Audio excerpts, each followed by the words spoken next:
Hey guys, this is Soda Magic here, and there was another announcement from Wizards recently. This one's actually about Rivals because, we're getting into that season, kind of, almost, in like 2 months. So yes, Wizards is back at it again with the white vans. Swear to God, Merlin, if you claim this video, I will make your life a living hell. But you know what this means? It's time for Geocaching 2.0 because it went over so well the last time. I didn't hear anything from anyone. I mean, it's not like I follow like the big common magic community stuff that much, especially on Reddit. But I remember Wedge walking around in the damn forest with like some freaking GPS looking for boxes and crap. I don't know, maybe he did. This was a while ago. I don't know. But they did this for Ixalan is the point I'm making in case you didn't catch it. But if you're not familiar with geocaching, me neither. Apparently, Wizards thought it was League of Legends, then it thought it was Hearthstone, and now it thinks it's Pokemon Go. So let's read the announcement here by Blake Rasmussen, everybody's favorite, I don't know what he does. Blake Rasmussen, everybody's favorite article writer on magic.wizards.com. That's literally all I know him from. Prior to Ixalan, we set up a fun, globe-spanning geocaching activity that gave people an excuse to go outside. Let me stop you right there, Blake Rasmussen. I regularly go outside now that Pokemon Go is a thing, and I know the game sucks and is designed like crap and Niantic is a bunch of incompetent apes, but it's an excuse to exercise, and I'll take it. And so far, I've lost about 10 pounds, so... Oh, we're not all fatty shut-in nerds. Oh no, we're a bunch of glasses-wearing nerds with allergies and we hate the outdoors and interacting with people. Oh no, God forbid we go see a tree once in a while. Screw you, Blake, I walk around plenty. And now, because of Pokemon Go, I learned where all the good restaurants are, so my fat ass can get some more food. Only reason I'm so skinny at this point is because I don't have any damn money. Anyway, he says it's an excuse to go outside and experience a bit of travel. It was a blast. Okay, a blast is a little bit generous because literally nobody that I saw was talking about this. I might have seen 1 or 2 tweets that were promoted by Wizards where somebody's like, oh, yeah, I found one. It was in Blake Rasmussen's front yard. I mean, they were acting like you're going to have to rappel down a damn waterfall in Wyoming because it's going to be out in the middle of nowhere and you're going to, like, national treasure this crap. And it's just like, oh, no, it's at the Starbucks. I mean, this literally is Pokemon Go. Anyway, meanwhile, back in Ixalan, our 4 tribes were experiencing a less fulfilling type of travel. It depends how you look at it. As they fought it out to be the first to find the golden city of Araska, rumor and also magic story has it that they're still searching for that city. Gotta stop you again there, Blake Rasmussen. Did you read chapter 2 or part 2, whatever, chapter 8, no, 7, I don't frickin' know, the last one, the part 2 of the race, okay, the race part 2, go read it. They found the city. There's pictures of it. They're in the city. The city rose up from the ground like a damn spaceship. For God's sake, they're there already. They're not still searching for it. You're not searching for it if you're looking at it. It's like saying, oh man, where's the Denny's? I can't find it, as you're standing in the Denny's parking lot looking at the building. At that point, I would say, found it. Oh my God, Wizards just doesn't communicate. They are so all not on the same page, it's painful. So to keep playing along with the story, we're putting a tribal twist on the geocaching activity with Rivals of Ixalan and throwing in 10 preview cards to go with it. Woo! Hopefully this time they won't all get leaked by some douchebag who works at the printing facility. Here's how it's going to work. We'll be distributing 4,000 trackable items, which, okay, kudos to them. That's a lot. Like, you might legitimately stand a chance of participating in this. 1,000 for dinosaurs, merfolk, vampires, pirates, so 1,000 per tribal. We'll be tracking the mileage of all the trackables and the individual tribe. Now, here's the thing. The way I understood it, it was just like a token. I think maybe you had to verify it with like a photo. I didn't really, get into, what is it, geocaching.com or whoever hosted or whatever. But they just kind of like piggybacked on their service, which makes sense. They got the infrastructure for it, and it's like, why reinvent the wheel? Like, I get that. But it's not like these had, like 30-day lithium battery cells and like GPS signaling and like 4G wireless chips and SIM cards in them. So if you're thinking, oh, this is super high tech, not really. And I'm going to take a wild guess that you had to have a smartphone to participate too, because I think like you had to prove that you brought it to where it was. Unless it was like peer verified. I don't know. It was all just like, it wasn't really a mess, but it wasn't really like quite as sleek as they're saying, because they're literally calling them trackables and they're not trackable. If they were trackable, they wouldn't have ended up on eBay. And from what I heard, they did. Oh yeah, I brought the token to where I was supposed to bring it. The post office. Anyway, it says you can sign up here, and there's a link to geocaching.com/promotion/promo/magic for your chance to receive a trackable. So, okay, I guess they're not hiding them out in the woods because that would take, effort and time and staff. They're just going to mail it to you, but then you have to move it, and you have to bring it to, I guess, a drop point. If you're that damn interested in this, go to the website. Do not get your information about this from this video. If you do, you're going to have a bad time. There's a reason I didn't put thorough amounts of research in and sign up myself and look at the terms and conditions and the instructions. I'd rather go cook some eggs and lift weights. I'm on a weightlifting kick and a protein thing right now. And besides, oh my gosh, take a Wizards of the Coast promotion and directly give them my name and home address? Woo! I'm going to do that. I don't even use my real name on my DCI account. Oh, hey, they have some semblance of instructions. Cool. So it says, after receiving a game piece, participants will activate and log the game pieces on geocaching.com. Oh, yeah, take photos and then place them into a geocache container to start them on their explorative journey. So I simply mean you have to bring them to a container that somebody else set up for geocaching.com as a common point. And then you get mailed it, like you take a picture, okay, cool, then you put it in the thingy, probably take a picture of it in the thingy, and then somebody else goes to pick it up at the thingy, and then they move it somewhere else, and then the total amount of movement is like whatever tribe. So I guess if you're like, oh, I like the merfolk, which, I mean, screw you then, but I want to help them out. I want them to win, and I want merfolk spoilers. Well, then you would like go and log in and say, oh, there's a merfolk one near me. Cool, I'm going to go pick it up and move it even further.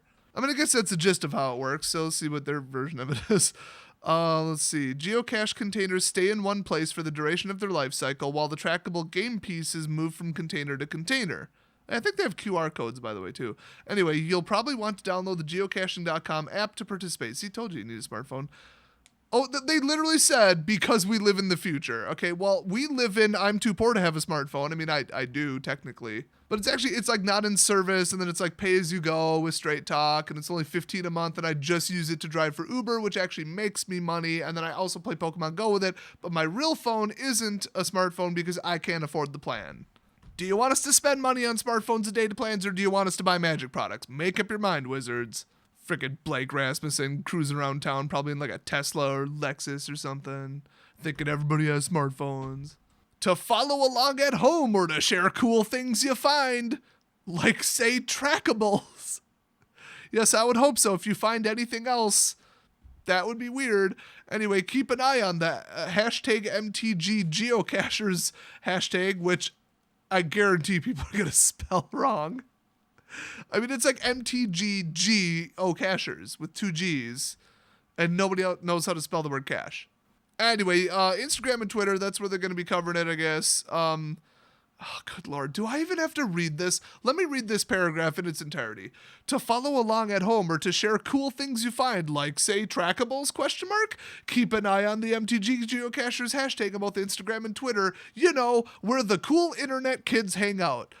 You guys think I made that up, but that is word for word what it says. I hate you, Blake Rasmussen. By cool kids, he must mean political activists, whiners, liberals, and douchebags. Oh, don't forget SJWs, because, Instagram. It's more of a Tumblr thing, but they're on Instagram, too. So now it says, the fate of Araska. Wait a minute, why are we tracking the tribal trackables individually? And why did you write that sentence so poorly? Bunch of questions that might not be answered. Excellent question. Hypothetical voice I set up for this article. Okay, that's actually pretty clever. I think I can answer that. We're going to try something a little new with Rivals of Ixalan by letting you, yes, you, decide who controls the Golden City at the end of the Rivals of Ixalan story. Oh my god, you guys. Well, you know that they're not changing cards, or they're not, like, the boosters are already printed. They're probably sitting at the distributor level already, or at least in Wizards Warehouse. So I don't think that they have the time or the resources to change the actual cards themselves, or the artwork, or, like, the name of the card, the flavor text, any of that, which means that the cards themselves are probably going to have an open-ended ending. They're not going to be conclusive. And also, since, letting users decide something really indicates that it's not that important, I guess it's just going to be like, okay, we've got the Immortal Sun, and we can planeswalk out now. Bye-bye, we're never coming back to Araska or Ixalan. So honestly, at this point, who cares who's in charge? And let me make a little checklist here. Okay, I don't really like the stupid warrior poet douchebags. I don't really like the vampires because they're a bunch of nut jobs. I really, really, really don't like those stupid naturalist hipsters, the merfolk, and I hate them in the game too. And let's see, who do we have left? Oh, the pirates. I mean, who likes the pirates? Nobody likes pirates. So I could care less. And I believe the last time I was covering the storyline, I said I hope a meteorite hits and all the tribes get wiped out. So apparently I don't care, and neither does Wizards, who controls Erazka, because the plane is just a crap hole and all 4 tribes suck.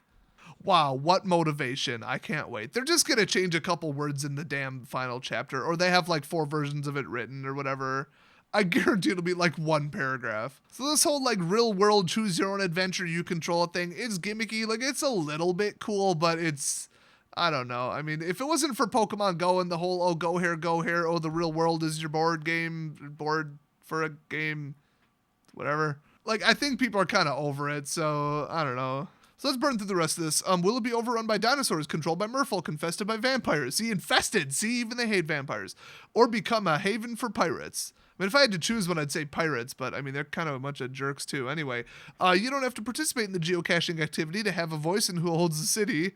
Woo, way to undercut the whole shebang, but there's only 4,000 pieces, so the chances of them being one within 100 miles of you, personally, person watching this, is pretty damn low.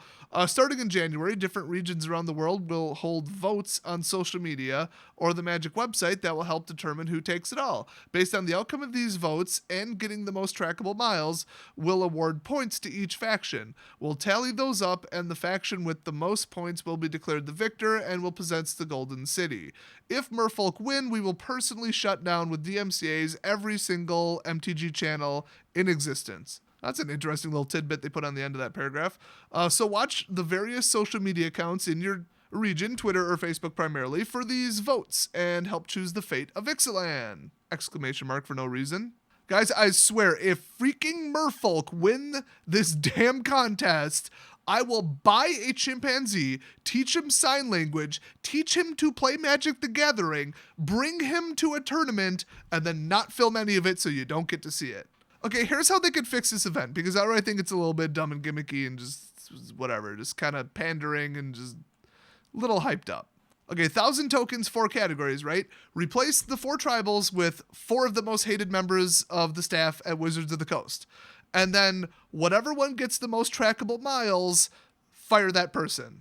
You would get more participation than Ingress, Pokemon Go, and the entirety of Xbox Live in like a week. I would personally break into SpaceX headquarters, take one of these little trackables, scan it, duct tape it to the side of a rocket, and launch it to the International Space Station. Well, I mean, like, they'd be launching it, I'd just be taking it along.